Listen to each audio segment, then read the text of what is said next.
Good morning all of you. कैसे हैं आप सभी? आशा आप सभी अच्छे होंगे। जो आज का हमारा जो टॉपिक है वो एनटीए नेट 2020 उसका जो फर्स्ट पेपर है उसकी यूनिट है research aptitude.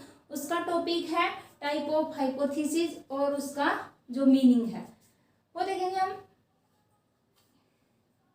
Good morning all of you. कैसे हैं आप सभी? आशा आप सभी अच्छे होंगे।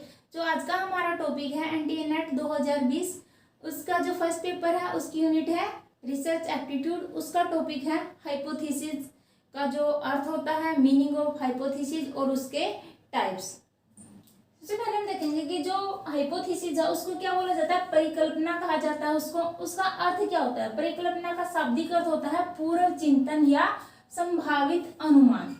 जो शोधकर्ता होता है, जो उसका टॉपिक होता है, उसको उस पे शोध करने से पहले वह मतलब पहले ये एक अनुमान लगा लेता है कि जो उसकी जो समस्या है उसके क्या कारण रहे होंगे या उनको किस प्रकार से उनका समाधान किया जा सकता है।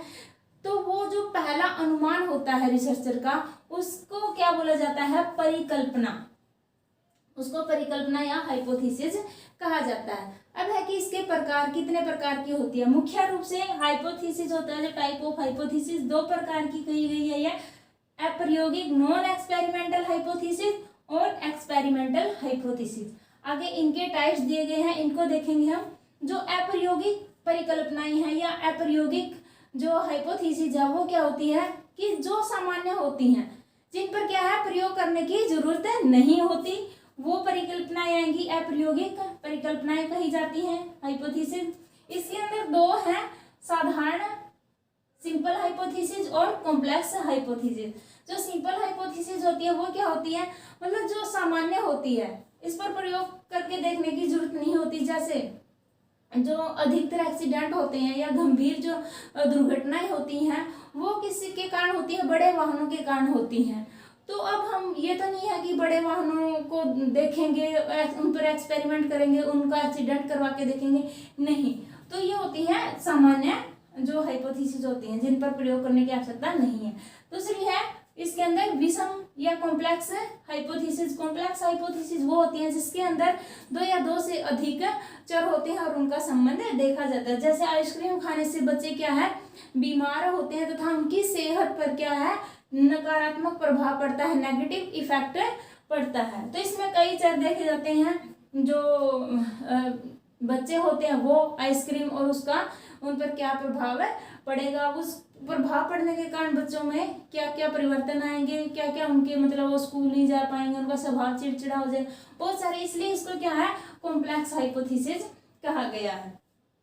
उसके बाद है जो एक्सपेरिमेंटल हाइपोथेसिस होती है। एक्सपेरिमेंटल हाइपोथेसिस क्या होती है? एक्सपेरिमेंटल हाइपोथेसिस होती है कि जिन हाइपोथेसिस पर हमें क्या है जो पहले हमने सोचा है, अनुमान लगाया है, उनको सिद्ध करने के लिए क्या है हमें एक्सपेरिमेंट करना पड़ेगा। इसलिए इनको क्या है एक्सपेरिमेंटल हाइपोथेसिस कहा जाता है। ये चार प्रकार की बताई गई है। फर्स्ट है इसमें यूनिवर्सल हाइपोथेसिस। यूनिवर्सल हाइपोथेसिस क्या होती है? जो सार्वभौमिक होती है, मतलब इसका जो हम एक्सपेरिमेंट करेंगे कहीं पर भी करेंगे, यूनिवर्स में क्या है समान रिजल्ट सामने आएगा। जैसे जो अधिगम होता है, सीखना होता है, उस पर क्या है पुरस्कार का प्रभाव पड़ता है। चाहे हम यहाँ पर देखें, अमेरिका में देखें, किसी भी देश में देखें, कहीं पर भी देखें, कोई भी रिसर्चर इस पर शोध करे तो क्या है उसके परिणाम क्या है सब जगह समान ही निकलेंगे। कि जो सीखना होता है, अगर हम सीखने वाले को क्या है पुरस्कार देंगे तो उस पर क्या है कैसा इफेक्ट पड़ेगा? सकारात्मक पॉजिटिव इफेक्ट पड़ेगा और वह जल्दी जल्दी सीखेगा। तो ऐसे जो हाइपोथेसिस होती हैं वो क्या होती हैं? यूनिवर्सल होती हैं। उसके बाद है अस्तित्व परक एग्जिस्टेंशियल हाइपोथेसिस। ये क्या होती है कि जो हमारी जो परिकल्पना है उसको हम कई लोगों पर और हम उसको लागू करेंगे तो कम से कम एक व्यक्ति पर या एक इकाई पर तो उसका हम प्रभाव पड़ेगा ही पड़ेगा। मतलब कहीं ना कहीं वो एग्जिस्ट करेगी, अस्तित्व उसका रहेगा एक जगह। मान लो 10 लोगों पर किसी चीज को अप्लाई किया है तो एक का तो जो एक व्यक्ति पर जो रिजल्ट निकलेगा सकारात्मक निकलेगा, बाकियों पर चाहे नकारात्मक निकले। तो ये है अस्तित्व परक जो हाइपोथेसिस होती है। वो। उसके बाद है जो नल हाइपोथेसिस होती है, इसको नल हाइपोथेसिस और जो अल्टरनेटिव हाइपोथेसिस है ये बहुत ही इंपॉर्टेंट है, वेरी वेरी इंपॉर्टेंट होते हैं। इन दोनों से क्वेश्चन पूछा जाता है। इनको क्या है, सांख्यिकी हाइपोथेसिस भी कहा जाता है। जो नल हाइपोथेसिस होती है या शून्य परिकल्पना जिसको बोलते हैं, इसको जो इसका प्रतीक होता है H और ये 0, इससे इसको डिनोट किया जाता है। और जो अल्टरनेटिव हाइपोथेसिस होती है, वैकल्पिक जो परिकल्पना होती है, H1 से इसको डिनोट किया जाता है। कई बार ये भी इसका जो चिन्ह होता है ये भी पूछ लिया जाता है एग्जाम में। तो नल हाइपोथेसिस क्या होती है, नल हाइपोथेसिस होती है मतलब शून्य, कि दो चरों के बीच में संबंध कैसा है, कोई उनके बीच में संबंध नहीं है, शून्य संबंध है। जैसे आइसक्रीम खाने से बच्चों के जो स्वास्थ्य पर कैसा प्रभाव पड़ेगा, कोई प्रभाव नहीं पड़ेगा। मान लो ग्रामीण और शहरी जो छात्र हैं उनकी बौद्धिक क्षमता में नल हाइपोथेसिस के अकॉर्डिंग क्या है कि उनकी बौद्धिक क्षमता में कोई अंतर नहीं है, तो ये होती है नल हाइपोथेसिस। उसके बाद होती है अल्टरनेटिव हाइपोथेसिस। अल्टरनेटिव या वैकल्पिक जो हाइपोथेसिस होती है, रिसर्चर होता है जो नल हाइपोथेसिस होती है उसको क्या करना चाहता है, रिजेक्ट करना चाहता है। और जो अल्टरनेटिव हाइपोथेसिस होता है, रिसर्चर इस पर कार्य करना चाहता है। रिसर्चर चाहता है कि जो नल हाइपोथेसिस हो वो सही साबित हो। ये क्या होती है, ये भी आगे दो प्रकार की होती है, पॉजिटिव हाइपोथेसिस और नेगेटिव हाइपोथेसिस। पॉजिटिव हाइपोथेसिस क्या होती है, मतलब सकारात्मक, कि दो जो चर होते हैं उनमें क्या कैसा संबंध है, पॉजिटिव संबंध है, सकारात्मक संबंध है। जैसे जो ग्रामीण और शहरी छात्रों की जो बौद्धिक क्षमता है उनमें क्या होता है, उनमें जो शहरी छात्र हैं ग्रामीण छात्रों से उनकी बौद्धिक क्षमता क्या है, अधिक होती है। या जो आइसक्रीम खाने से बच्चों का जो स्वास्थ्य है उस पर प्रभाव पड़ता है। और नेगेटिव हाइपोथेसिस क्या होती है, जो ग्रामीण छात्र है शहरी छात्रों से क्या उनकी बौद्धिक क्षमता ज्यादा नहीं है, कम है। तो ये होती है नेगेटिव, जिसमें मतलब जिसमें न का भाव होता है, नेगेटिव होती है नकारात्मक। तो ये थी हाइपोथेसिस के जो टाइप्स थे। आगे इसमें आता है जो हाइपोथेसिस की एरर होती है, वो दो प्रकार की एरर होती हैं, टाइप 1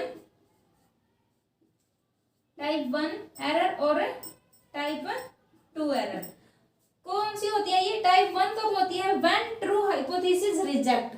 जब हाइपोथेसिस क्या होती है, सही होती है, मान लो हमारा जो अनुमान है सही है, हमने उस पर आंकड़े किए हैं वो सही जा रहा है, लेकिन फिर भी रिसर्चर क्या करता है, उसको रिजेक्ट कर देता है, तो क्या होगा, टाइप 1 एरर होगी, टाइप 1 त्रुटि होगी। टाइप 2 कब होगी, व्हेन रॉन्ग हाइपोथेसिस होती है लेकिन उसको रिसर्चर के द्वारा क्या कर लिया जाता है, एक्सेप्ट कर लिया जाता है। रॉन्ग है, रॉन्ग को क्या है, एक्सेप्ट कर लिया जाता है, तो क्या होगी, टाइप 2 प्रकार की जो त्रुटि है वो होगी। और जो कोई भी त्रुटि है कब नहीं होगी, व्हेन जो ट्रू हाइपोथेसिस है, ट्रू हाइपोथेसिस को जब एक्सेप्ट कर लिया जाएगा, क्यों, क्योंकि वो सही है, उसको एक्सेप्ट कर लिया जाएगा, तो नो एरर, कोई त्रुटि नहीं होगी। और जब रॉन्ग हाइपोथेसिस है उसको क्या कर लिया जाता है, रिजेक्ट, क्योंकि वो गलत है उसको रिजेक्ट कर दिया, सही है, तब भी नो एरर होगा। ये भी आ जाता है कई बार। और जब क्या है, सही हाइपोथेसिस है उसको रिजेक्ट कर दिया जाता है, तो क्या होगा, टाइप 1 एरर होगा। और जब रॉन्ग हाइपोथेसिस है उसको एक्सेप्ट कर लिया जाता है, तो क्या होगा, टाइप 2 एरर होगा। आशा आपको वीडियो पसंद आया होगा। अगर वीडियो पसंद आए तो प्लीज वीडियो को लाइक करें, शेयर करें तथा चैनल को सब्सक्राइब करें। धन्यवाद।